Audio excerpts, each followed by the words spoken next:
Et bonjour à tous et bienvenue dans cette nouvelle revue de presse. Aujourd'hui dans l'actualité, nous allons revenir sur quelques articles qui sont tombés en fin de semaine, à savoir dans un premier temps le lancement un peu chaotique de GTA Trilogy, le launcher qui a planté sur PC ou encore la fameuse mission qui fait débat où l'on doit tuer une personne homosexuelle. Et en deuxième actualité, comment ne pas revenir bien sûr sur YouTube qui supprime le compteur de je n'aime pas pour protéger les vidéastes contre toute forme de harcèlement. Alors bon, c'est pas ça qui va supprimer le harcèlement bien évidemment, mais c'est déjà un premier pas. Toujours est-il qu'on va revenir sur cette information et voir comment a été décidée cette solution de la part de YouTube. Nous commençons donc l'actualité avec ce lancement en fin de semaine un peu chaotique pour GTA Trilogy vu que le jeu ne se lançait toujours pas, ou en l'occurrence c'était même le launcher qui n'arrivait pas à s'ouvrir, car le 11 novembre dernier à la sortie du jeu, eh bien les serveurs étaient tout simplement down en cause le trop grand nombre de connexions des joueurs sur les serveurs de Rockstar Games. Il semble que les versions console ne soient pas affectées par ce problème, encore heureux pour vous si vous en avez. Vous pouvez donc vous le procurer sans aucun risque. En parallèle, le studio explique qu'il est actuellement en train de travailler sur le rétablissement de la connexion via le launcher PC et la connexion a même été rétablie en fin de semaine dernière.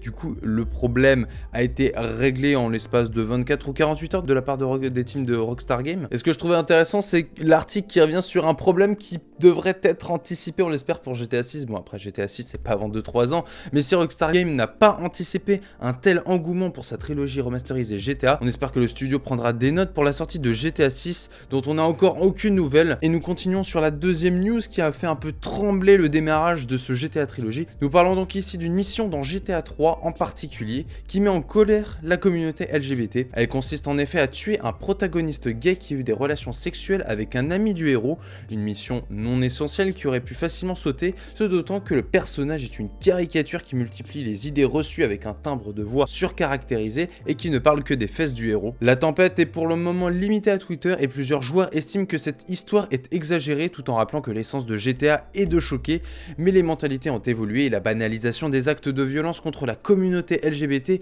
est combattue avec force. Pour rappel, Rockstar avait quand même supprimé déjà un drapeau confédéré sur le t-shirt d'un des protagonistes. Cette mission me fait penser un peu dans un autre registre à la mission Pas de Russe dans Call of Duty Modern Warfare 2, et dans le remastered, ils ont gardé cette mission qui faisait déjà polémique à l'époque. Après, maladresse ou pas de la part de Rockstar Games, on verra s'ils communiquent sur le sujet. Nous continuons à présent avec l'actualité principale, vu que YouTube supprime le compteur de je n'aime pas des vidéos. Suite à des expérimentations menées plus tôt en 2021, YouTube annonce la suppression du compteur de je n'aime pas de sa plateforme d'hébergement de vidéos, un changement qui vise à protéger les vidéastes. Alors là, ici, on parle bien du compteur qui disparaît et non du bouton, car il sera toujours possible de montrer qu'on n'aime pas une vidéo en appuyant sur le pouce vers le bas, mais le volume ne sera plus affiché publiquement.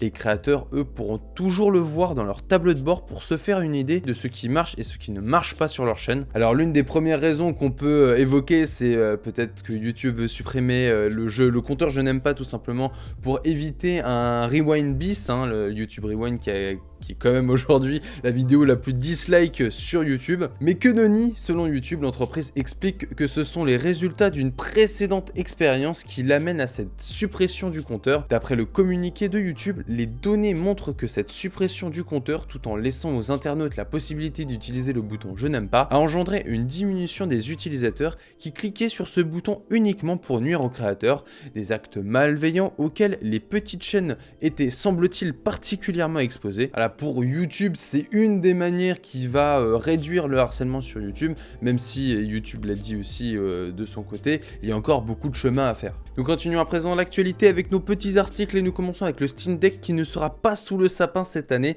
Sa date de sortie a été reportée en 2022. Valve qui retarde de 2 mois le lancement du Steam Deck, sa console de jeu portable. Le lancement du Steam Deck était prévu pour décembre, mais Valve annonce désormais que les premières commandes commenceront à être expédiées en février 2022. Et si vous voulez un coupable, eh bien c'est tout simplement toujours et encore la pénurie de puces qui retarde toute la chaîne de production de toutes les consoles que nous avons en ce moment. Nous continuons avec une petite news, voilà, c'est cadeau, Twitch est enfin disponible sur Nintendo Switch plus de 4 ans après son lancement, il était pas trop tôt. Et nous terminons avec Elon Musk qui fait le show encore, le monsieur qui vend 3 millions d'actions suite à un sondage Twitter. Cependant, ce qu'on ne dit pas, c'est qu'en fait, ces actions étaient prévues, la vente de ces actions était prévue depuis septembre.